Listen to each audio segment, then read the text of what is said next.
Thursday நான் வந்து கீரை தாங்க செஞ்சேன். கீரைனா அந்த அடி பகுதி இருக்கும் பாருங்களேன், அந்த வேரோட கொஞ்சோண்டு தண்டை மட்டும் கட் பண்ணிவிட்டு அப்படியே ஃபுல் அண்ட் ஃபுல்லாக அந்த தண்டோடையே போட்டு நான் செஞ்சேங்க. கீரை கம்மியாக இருந்தது, தண்டு தான் நிறையா இருந்தது. அதனால தான் நான் கீரை தண்டு மசியல்னு போட்டிருப்பேன். ஏன் வந்து நான் அந்த மாதிரி செஞ்சேன் அப்படின்னா, இது வந்து தண்டில் இருக்கிற நார்ச்சத்து ரொம்ப நல்லது.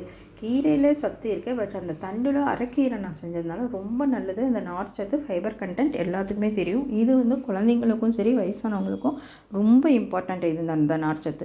இதை வந்து நம்ம சூப்பாக கன்வெர்ட் பண்ணுறோம் அப்படிங்கிறது தான் மெயின். எப்படி பண்ணேன் அப்படின்னு பார்த்தீங்கன்னா, ஃபஸ்ட்டு பொடியாக கீரையை நல்லா அலசி நறுக்கிட்டு பொடியாக நறுக்கிட்டு அதை ஒரு பாத்திரம் வச்சு எதுவுமே எண்ணெய் போடாமல் அப்படியே அந்த கீரை தண்டை அப்படியே போட்டு கட் பண்ண தண்டு கீரையை போட்டுட்டு அதில் ஒரே ஒரு தக்காளி போட்டு உப்பு போட்டு நல்லா வேக வச்சுக்கணும். தண்ணி ஊற்ற வேண்டாம், அதில் இருக்கிற தண்ணியே போதும்.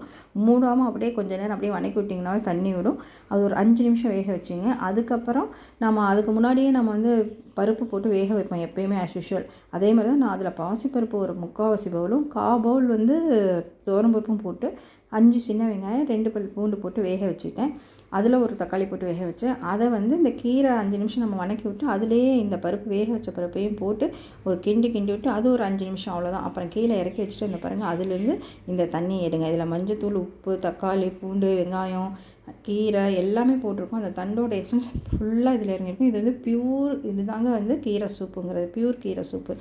இதை வந்து பெரியவங்களுக்கு அப்படியே நீங்கள் பாருங்கள், அப்படியே நல்லா ஒரு மாதிரி இருக்கும். இதை எடுத்து குடிக்கலாம்.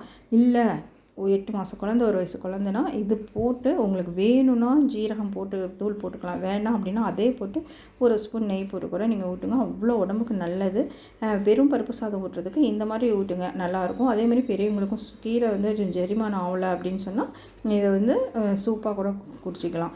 அதுக்கப்புறம் பார்த்திங்கன்னா ஆஸ் யூஷுவல் எண்ணெய் போட்டு ஜீரகம், கடுகு, உளுத்தம் பருப்பு. இதில் மெயினாக வரமிளகா தான் காரம் இருந்தாலும் உங்களுக்கு காரத்துக்கு ஏற்ற மேலே வரமிளகா போட்டுக்கோங்க. அதேமாதிரி பூண்டு வந்து நான் எப்போயுமே தட்டி போடுவேன், இல்லைனா கட் பண்ணி சின்ன சின்னதாக கட் பண்ணி 2 சின்ன வெங்காயம் போட்டு தாளிங்க. இது வந்து சூப்பராக டேஸ்ட்டை என்ஹான்ஸ் பண்ணி தரும், வாசனை நல்லாயிருக்கும் இந்த பூண்டு இதெல்லாம் போடும்போது.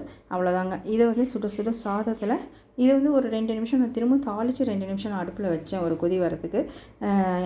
அதுக்கப்புறம் அந்த சுட சுட சாதத்தில் ஒரு ஸ்பூன் நெய் போட்டு பிசைஞ்சு சாப்பிட்டிங்கன்னா செம்ம டேஸ்ட்டாக இருக்கும். இன்றைக்கி வந்து நான் எதுவுமே தொட்டுக்க பண்ணலை. காலையில் தக்காளி தொக்கு பண்ணியிருந்தேன், அதையவே வந்து தொட்டுக்க வச்சுக்கிட்டேன். அப்புறம் பக்கத்தில் வந்து இன்றைக்கி தேர்ஸ்டேங்கிறதுனால அவங்க மெதுவடையும் கீரை போண்டா போடுவாங்க. அவங்க எனக்கு எப்போயுமே கொடுப்பாங்க. இன்றைக்கி கொடுத்துருந்தாங்க. நான் அதை வச்சு மத்தியானம் சூப்பரான லஞ்ச் சாப்பிட்டேங்க. இவ்வளோ தான் என்னுடைய லஞ்ச் ரெசிபி. இந்த கீரை தண்டுங்களை தயவுசெய்து யாரும் வேஸ்ட் பண்ணாதீங்க.